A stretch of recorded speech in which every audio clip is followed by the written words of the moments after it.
From Studio 3 at Buzz TV, it's The Horse's Mouth with Tom McManus.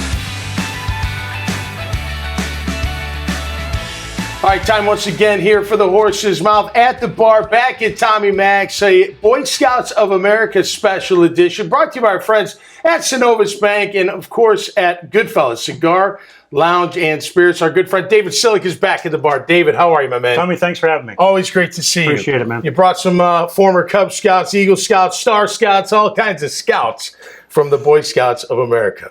Well, we've got our big American Values Dinner scheduled for a week from tomorrow. Okay. That's our largest fundraiser of the year for North Florida Council. Nice. And it helps support all the programming that we have in Northeast Florida. We graduated more than for the 15th year in a row, more than 200 Eagle Scouts. Wow. Very came through cool. the program last year. And awesome. Preparing young men and women now for a productive adulthood. Getting them ready for life, no doubt about it. Anthony Catanese and Philip O'Donnell here from Startup Jax. Anthony, how are you? Yeah, great. Philip, thanks to be here. Welcome to the bar, man. Appreciate it. How you guys doing? Excellent. All right, good. Let's talk about Boy Scouts first before we get into Startup. So you're an Eagle Scout. Yeah. Right? Took a lot of time, effort. You had to do it by the time you're 18. I've learned that since David has been bringing on all types of Eagle Scouts to the program. But what did being in the Boy Scouts and being an Eagle Scout do for you then and do for you now? Yeah, I've been thinking a lot about this. Yeah. I feel like I got Eagle a little too young. I got it like right at the end of 8th grade, so I was like 13 or so, and I just cranked through Prodigy. it. So one thing that's horrible about being an Eagle Scout is that everybody expects you to do knots, but I don't know my knots enough. Okay. So, but anyway. But what's cool about Eagle is that you're constantly pushing towards a certain goal, and you just don't get that in like early school, like in middle school. Sure. Like you have the goals of like a track that's already laid out for you, but you get to choose your own adventure, and you kind of get to be the master of your own destiny. Yeah. That's something that was like the first taste of that I ever had. So that was cool. How about you, Philip? I hear a lot the planning, not just being disciplined and ready, but planning to be ready as well. It seems like a big one. Yeah. I think a big thing for me in scouting, and I did make it all the way to the Eagle Scout level and always mark that Star as Scout, though, right? The Star Scout, yeah. It's the first level where you get to say that you're a kind Scout. Yeah, I appreciate that. I think the thing that really meant a lot for me was, it's a great opportunity to get outside. And I think you'll notice if you look at tech in general, a lot of people are more outdoors inclined. And so there's a lot more overlap than you think.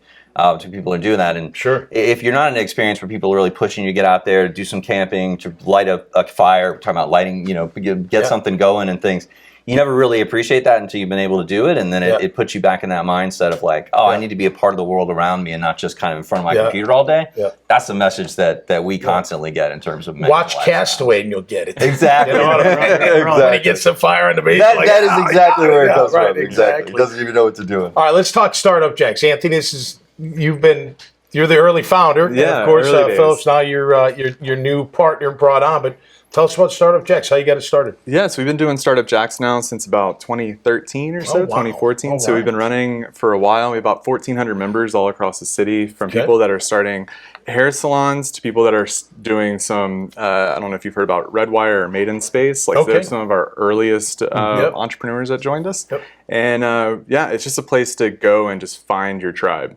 and grab a beer. Support group type? It turns into that because I think as an entrepreneur, you're going through a very different experience than most people are going through with a day job. And it's hard to really connect with people to know what that means unless you're talking to another entrepreneur. Yep. And by definition, it's hard to find because they're working on their project, right? They're in their house. And so thematically here, you sort of get that. It's like a reason to get out. It's a reason to interact with other people that have your same mindset and your same thought process. Yeah, definitely. And I think it's very cathartic for people to be able to have that experience. Give you some comfort. Right? Because it's hard. It is hard. I'm an entrepreneur. I mean, some people would say playing in the NFL, you're an entrepreneur, right? You're in business for yourself. Yeah, take care of yourself. Sure. That's your entity until that's over, and then you got to figure it out from there. But I tell you, the lean times is when you find out whether you want to be an entrepreneur or not. Yeah. That's when the vision's got to carry you more than the monetary reward, right? Absolutely. And that's why they talk about entrepreneurs a lot about passion, because that passion is what's going to carry you through that up and down. Yep. And I think the other thing that we talk about a lot is realize the importance of going on the entrepreneur journey with someone else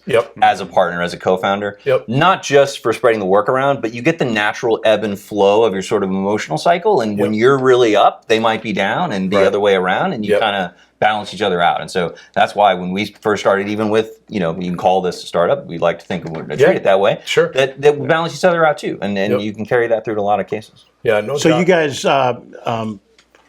have people come in and exchange information and do roundtable discussions? Networking? We have a couple of different formats. So a lot of times we'll have people come out and do talks. Sometimes it's just a happy hour. We just get people together, and again, like, it's to get that camaraderie going.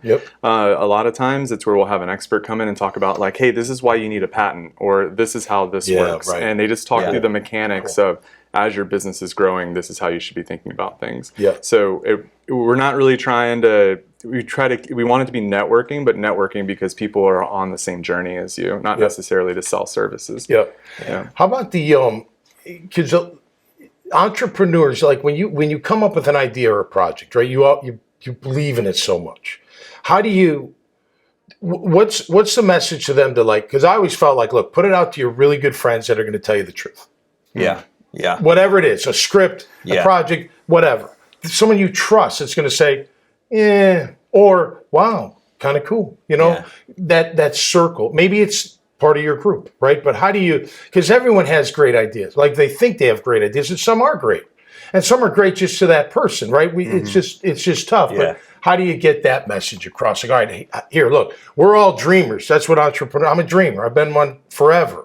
But sometimes you got to be real too, and sometimes that dream's maybe not attainable as you think it is.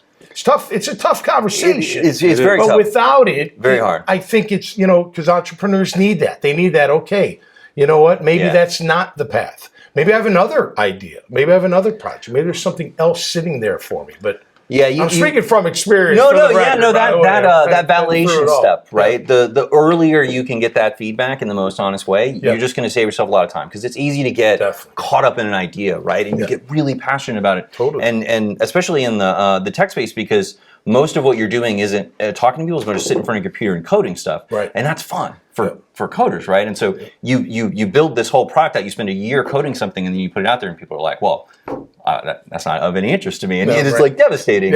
So the faster you can get in front of people, and you're absolutely right. And the groups like this can be a great help, because chances are you'll find that entrepreneurs that operate in a certain space tend to come up with ideas that are pretty similar.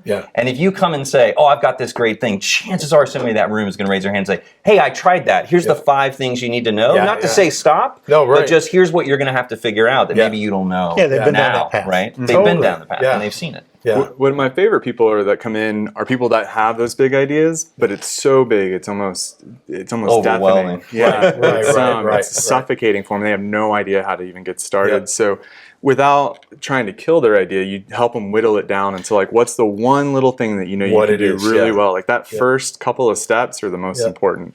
So just getting people going is a big part of it. It's hard to do everything. It is. But if you find the right niche and make that great as you can, it can work. And that works from the idea too, is simplifying into sort of the word they use, a minimum valuable product. But it's like the first thing you can do to get out there and get feedback on, laser focus on that. Don't get caught up in all the different things that it can do or that you can do. Because if you don't know what's going to work, then you don't know where it goes from there, and you're just sort of spreading your bets. I'm so glad you guys are and you never know. It's huge. After I retired, after 30 years with the business journals, I bought the franchise with another partner here in Northeast Florida, the Alternative Board, which is a peer advisory group. For most of our members are, second, third stage type businesses. They're in the $2 to $10, $20 million space. But they serve as each other's sounding board that's great. As they're growing. And you guys are doing that in the startup community. I applaud you for it. And their challenges are different from the kid that wants to code the next Facebook. It's a different experience, and so having different groups that they can connect with it lets them feel like they're part of something bigger, and they're not just doing it on their own. Fellas, hey, keep up the great work, Absolutely. man. Thanks for being on the Thanks show. for having us. I know you're hey, listen, Jacksonville's growing. There's a ton of entrepreneurs out there, and they need that. Absolutely, and we're just starting to see that attention again now that people are starting to get out there again. 140 members? 1,400. 1,400. Wow. Times 10. On the meetup. Yeah. So activating that group has been a big part of getting back into the swing of things. Well, and cheers, thank you for helping. Thanks for coming on. Thanks Absolutely. All right, that'll do it for us this time around here on The Horse's Mouth at Tommy Max at the Bar. We're talking business, talking life, talking good times in Jacksonville, this great city. Until next time, stay safe and be cool, and we'll see you right here on The Horse's Mouth. Cheers.